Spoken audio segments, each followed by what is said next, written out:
Hi నమస్తే, welcome to Myra media. నేను మీ KVR. Myra media exclusive story ఇది. గతం నుంచే చెప్తా వస్తున్నాం, కుప్పం సీటు చంద్రబాబు నాయుడుకు ఎట్టి పరిస్థితుల్లో ఈసారి సేఫ్ సీట్ కాదని.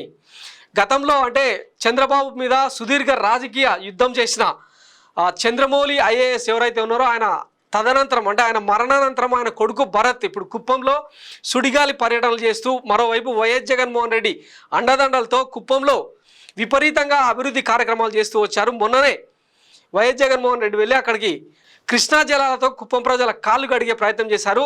ఆ వీడియోస్ అన్ని సోషల్ మీడియాలో వైరల్గా మారిన సందర్భం మనం చూసినాం. ఇకపోతే 2019లో వైఎస్ జగన్మోహన్ రెడ్డి అధికారంలోకి వచ్చిన తర్వాత ముఖ్యంగా వై నాట్ 175 అంటూ కుప్పంని టార్గెట్ చేయడం అప్పట్లో అదొక పెద్ద రాజకీయ సంచలనం. అందులో భాగంగా వ్యూహాత్మకంగా రాజకీయ అడుగులు వేస్తూ కుప్పంని మున్సిపాలిటీగా మార్చడం, రెవెన్యూ డివిజన్గా జీవోలు ఇవ్వడం, తర్వాత ఒక డిఎస్పీ స్థాయి పోలీస్ కేంద్రాన్ని కూడా అక్కడ ఏర్పాటు చేయడంతో పాటు కుప్పంలో అంటే చంద్రబాబు 14 ఏళ్ళు సీఎంగా ఉన్న 10 ఏళ్ళు ప్రతిపక్ష నేతగా ఓవరాల్గా అంటే ఒక 40 ఏళ్ల రాజకీయ జీవితంలో 35 ఏళ్ల పాటు కుప్పం ఆయనను ఆదరించిన కూడా ఎన్నడూ జరగని అభివృద్ధిని వైఎస్ జగన్మోహన్ రెడ్డి కేవలం 3 ఏళ్ల కాల వ్యవధిలోనే చేసి చూపించారనమాట. ఈ దెబ్బతో కుప్పంకు ఇన్ని రోజులు ఆప్షన్ లేదు, అంటే గతి లేక చంద్రబాబుకు ఓటేసామన్న అభిప్రాయంతో ఉన్న కుప్పం ప్రజలకు ఒక ఆల్టర్నేట్ చూపించగలిగారు వైఎస్ జగన్మోహన్ రెడ్డి. ఈ నేపథ్యంలో కుప్పం నుంచి షిఫ్ట్ అయ్యి మరొక సేఫ్ నియోజకవర్గం వైపు చంద్రబాబు చూస్తున్నారని చెప్పి గతంలో మైరా మీడియా సంచలన వీడియో ఒకటి చేసింది. అది కింద లింకులో కూడా ఇస్తాం.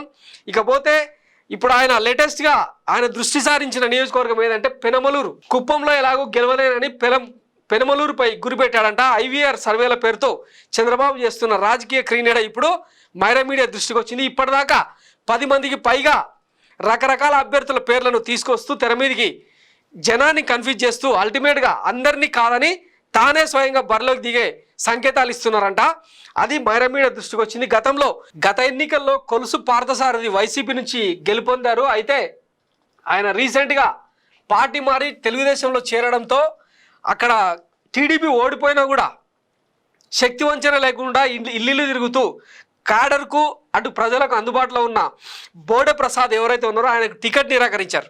ఇప్పటికీ కూడా పెనమలూరు అభ్యర్థి ఎవరన్నది చంద్రబాబు నాయుడు ప్రకటించలేదు. 2 జాబితాల్లో 128 మంది అభ్యర్థులను ప్రకటించినా కూడా పెనమలూరు నుంచి టీడీపీ అభ్యర్థి ఎవరన్నది ఇప్పటికీ క్లారిటీ రాలేదన్నమాట.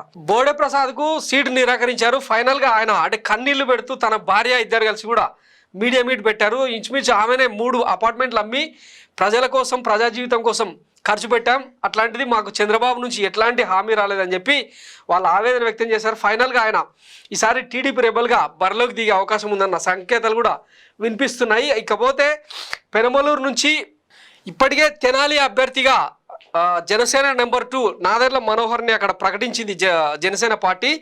అయితే అక్కడ టీడీపీ అభ్యర్థిగా ప్రొజెక్ట్ అవుతూ వచ్చిన ఆలపాటి రాజాను పెనమలూరుకు షిఫ్ట్ చేస్తారు అని చెప్పి కూడా ఒక వాదన వినిపించింది. దీంతో పాటు మైలవరం అభ్యర్థిగా గత ఎన్నికల్లో పోటీ చేసి ఓడిపోయిన భారీ నీటిపారుదల శాఖ మాజీ మంత్రి దేవినేని ఉమా పేరు సైతం పెనమలూరులో నిలబెడతారని చెప్పి వినిపించింది. అయితే వీళ్ళందరూ కాకుండా మరికొంతమంది పేర్లు కూడా తెర మీదకి వచ్చినాయి. ఇప్పటిదాకా 9 మంది పేరుతో చంద్రబాబు నాయుడు ఐవీఆర్ సర్వేలు చేయించారంట. తొలుత అక్కడ ఇన్ఛార్జ్ బోడే ప్రసాద్ పేరుతో సర్వేని నిర్వహించారు.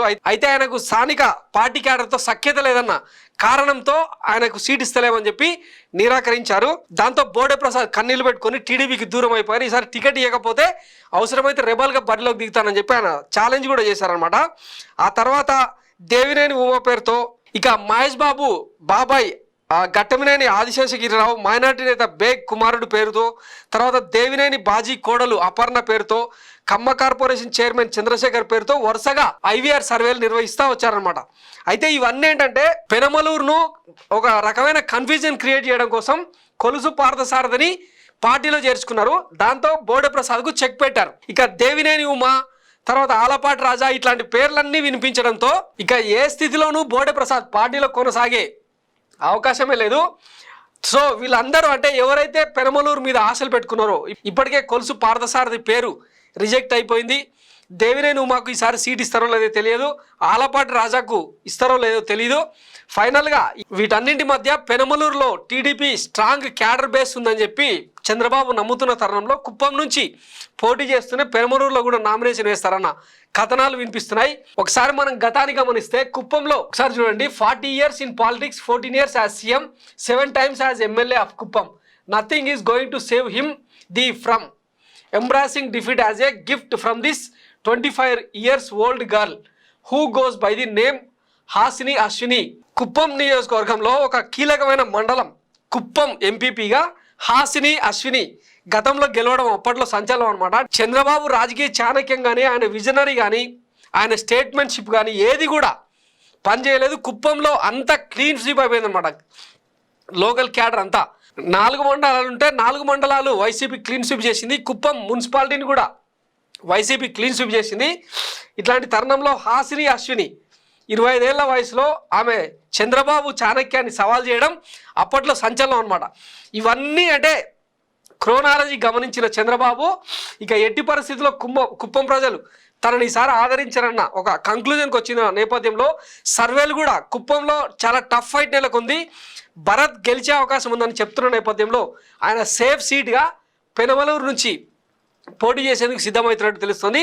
అందులో భాగంగానే ఈ ఐవీఆర్ కాల్స్ పేరుతో అభ్యర్థుల పేరుతో కన్ఫ్యూజ్ చేస్తూ క్యాడర్ను కూడా కన్ఫ్యూజ్ చేస్తున్నారంట. ఫైనల్గా పెనమలూరులో చంద్రబాబు కనుక బరిలోకి దిగితే తన బ్రాండ్ ఇమేజ్తో గెలిచే అవకాశం ఉంటుందని ఆయన నమ్ముతున్నట్టుంది. ఇది 40 ఏళ్ల అనుభవానికి దక్కిన ఫలితం అనమాట. సో మరి చూద్దాం వచ్చే ఎన్నికల్లో ఎట్లాంటి ఫలితం ఉంటుందో. జూన్ 4న తేలబోతుంది. అసలు ఆయన పెనమలూరు నుంచి పోటీ చేస్తారా లేదన్నది కూడా రాబోయే రోజుల్లో తేలుతుంది అనమాట. Thanks for watching Myra media. నేను మీ కేవీఆర్. Thank you.